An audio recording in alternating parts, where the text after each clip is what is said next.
Week's lesson has to do with the Islamic empires, basically. The Ottoman Empire, centered in Turkey, the Safavid Empire, centered in modern-day Iran or Persia, and the Mughal Empire, which is centered in areas of Pakistan, India, Afghanistan, and so forth.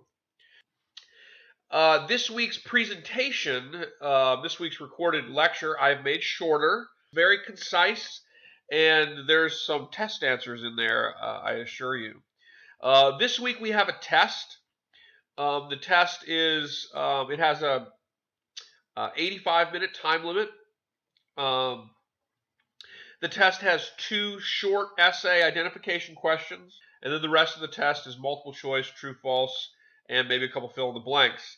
The test deals with the major topics that we've dealt with in the class so far. So through this week, so basically the topics that we'll be looking at for the test will be the Protestant Reformation, European exploration and the Columbian Exchange, and the Islamic empires.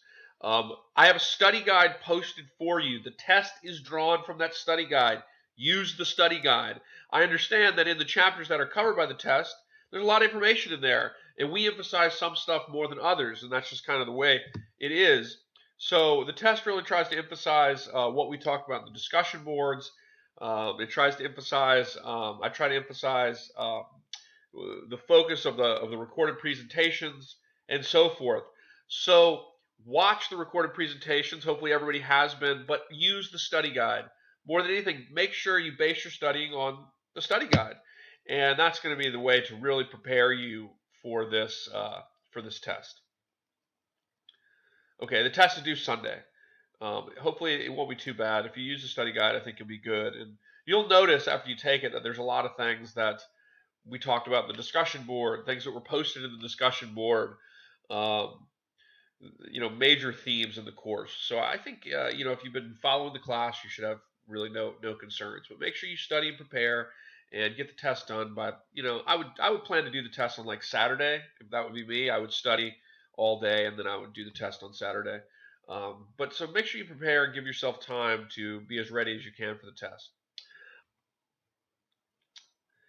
The factoid for this week is this. And hint, this is on the test. So there you go. Free. Here's a test answer. The factoid for this week is the Islamic empires, particularly the Mughal and the Ottoman Empire, are sometimes referred to by scholars as the Gunpowder empires because they were one of the earliest and most cutting-edge empires to use gunpowder technology. It's very difficult to know exactly who invented gunpowder technology like firearms, but the Mughal and the Ottoman empires were at the forefront of the usage of these technologies. The thing over time that really separates Europe from the Ottoman and the Mughal is not simply the presence of gunpowder weapons, but rather how Europeans are able to advance those technologies over time. So the Mughal and the Ottoman are known as the gunpowder empires because of their usage of firearms. The Mughal dynasty particularly constructed some of the largest early era cannons, and they even constructed firearms that effectively were multi-barrel guns that fired like multi-shots. Technologically, empires like the Mughal and the Ottoman, these Islamic empires, they're not Arab, okay? These empires are connected to Turkish influence and also, in the case of the Mughal, not just Turkish but also Mongolian influence. These empires are technologically advanced and they are at the forefront of the development of gunpowder technology in the 1400s, 1500s, and 1600s. Let's have a great week, and please let me know if you have any questions.